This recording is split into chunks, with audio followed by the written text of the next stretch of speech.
Hello to everyone attending this conference on HAVA at 20 and building trust in elections. I'd like to thank Election Assistance Commission Chairman Thomas Hicks and Dean of the Pepperdine University School of Public Policy, Pete Peterson, for holding today's important conversations on how we can work together to improve election administration and keep our elections secure.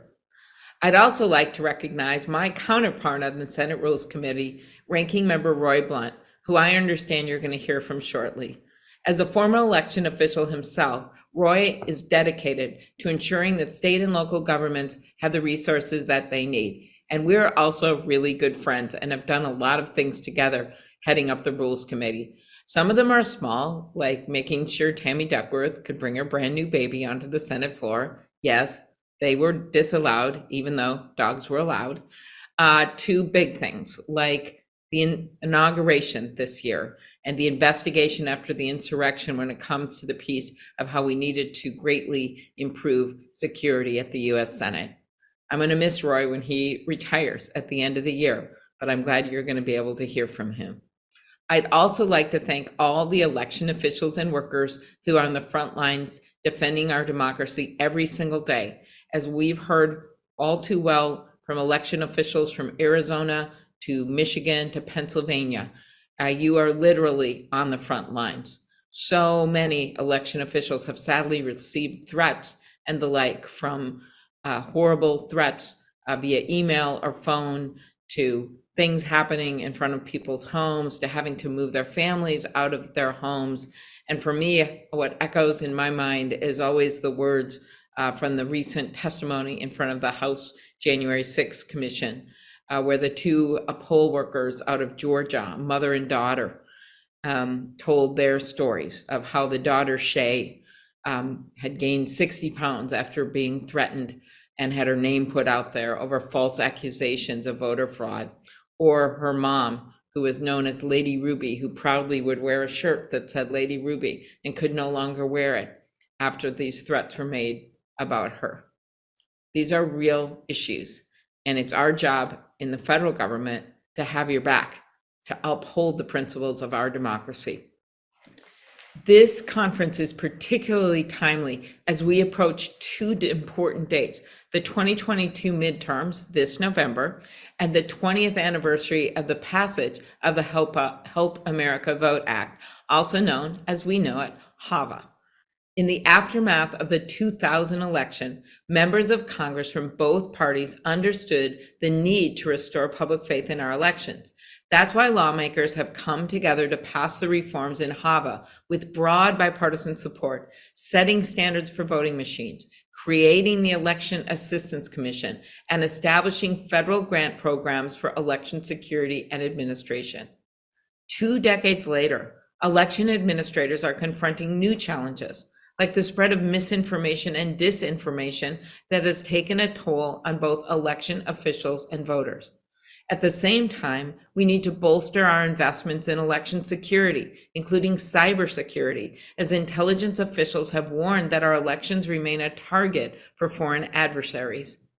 Another major challenge, as I just mentioned, is the rise in threats and harassment of election officials from both parties, which increased in 2020 and has only continued since then.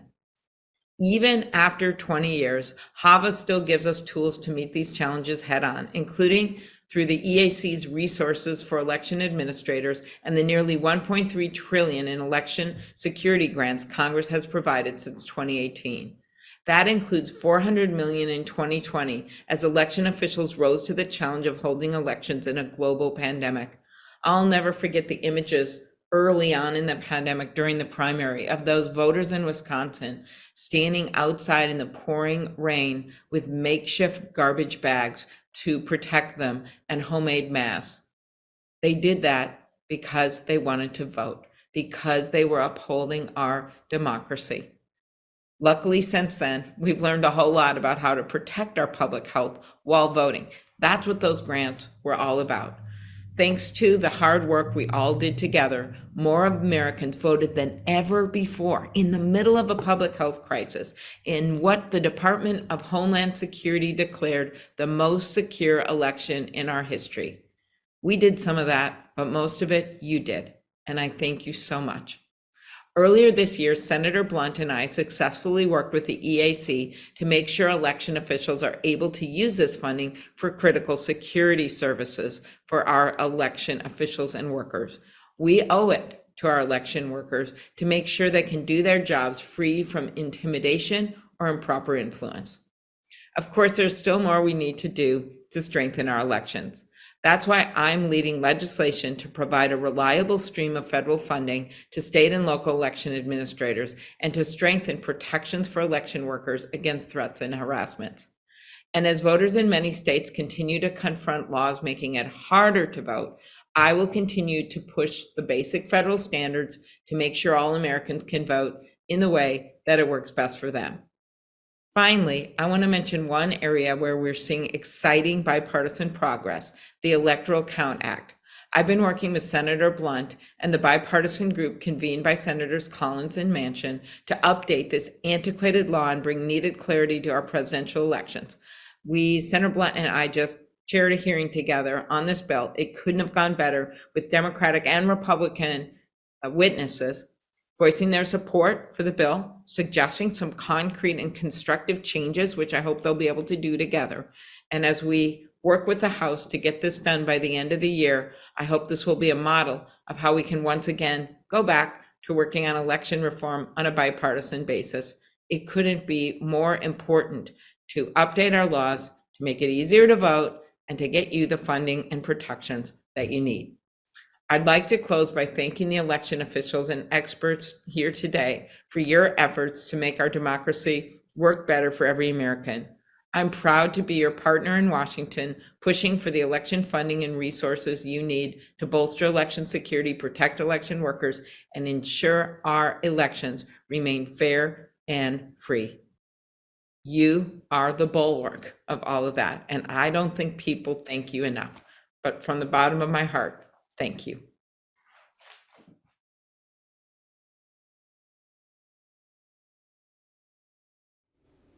It's great to be with you. I want to thank the Election Assistance Commission for inviting me to speak at this important event celebrating 20 years of the Help America Vote Act. Would have been better if I could have figured out how to be right there at Pepperdine with you, one of the prettiest spots you could possibly have this conference. But it's an important time to think about what we did 20 years ago when in 2002 the Help America Vote Act was passed. It's an example of the type of good legislation that can come as a result of bipartisan negotiation and compromise. Following the 2000 election, Congress came together to pass this bill that helped modernize our elections and give states the tools to continue to innovate.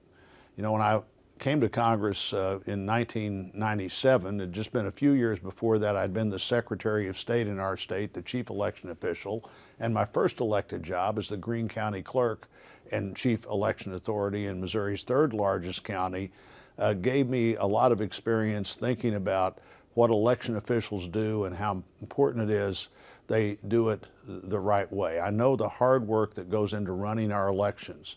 State and local election officials are responsible for ensuring our elections are run effectively, and along with that, doing everything they can to be sure that people have confidence in the results of what happened on Election Day and before. For more than 200 years, states have been responsible for elections, and state and local election officials work tirelessly. It's a year-round job, often managing multiple elections in a year. Some of the elections, like the local school board election and other things, may be in many ways more complicated than the elections where everybody's voting on the same thing. But dealing with those complicated issues, meeting all the difficult logistical challenges that elections bring is an incredibly important part of what you do. It takes planning, it takes hard work, and we have public servants in our country like you who are willing to do that. You know, our role in Congress is to support states in their administration of elections and give them the help they need to innovate and serve the needs of their citizens.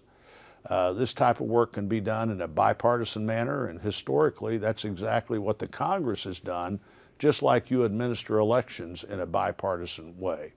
A key feature of the Help America Vote Act is that it recognizes that the diversity of our election system is one of the strengths of our election system.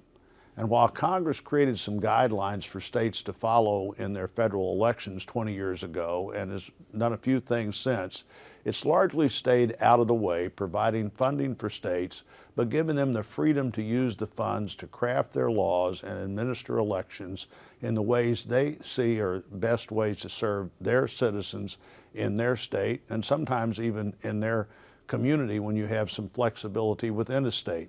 Over the past few years, Congress has dramatically increased the support we give states to help improve the ability of local election officials to administer elections.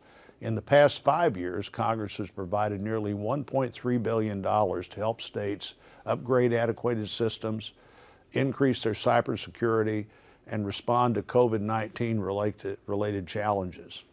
The Election Assistance Commission plays a vital role and provides an invaluable resource to states, ensuring election officials have the necessary information and resources they need to administer secure and successful elections.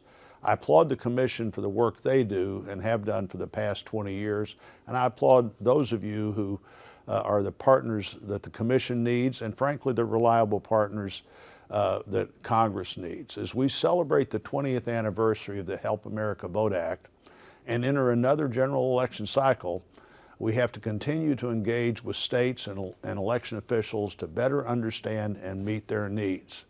As we all know, cybersecurity remains a top concern for election officials across the country, as well as ensuring that Americans have confidence in their elections. Because of this, one of the things I often hear from both our state election officials and local officials is they'd like to have increased and improved information sharing. We're advocating for that. As states administer elections, access to more and better information will help ensure elections continue to run safely and smoothly. Supporting election officials by ensuring they have the best, most up-to-date information can help instill confidence in the results of our elections. States also need to continue the important work of recruiting, retaining, training poll workers. This has gotten harder to do as people have begun to lose confidence in the system, and as others have talked about what could happen on election day that frankly doesn't happen.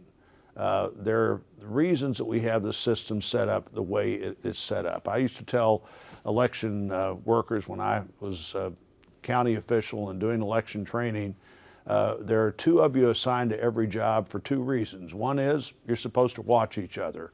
The other is you're supposed to protect each other by watching each other. Nobody is well served by somebody saying, well, I don't feel very well, I'm going to walk away for a few minutes. That's not the kind of thing that we can let happen, because everybody in this election process has a vested interest in people believing that everything was fair and the results of the election process are a reflection of what people intended to do. Election officials have a difficult job. We rely on you all the time to ensure our elections are fair, secure, and accessible.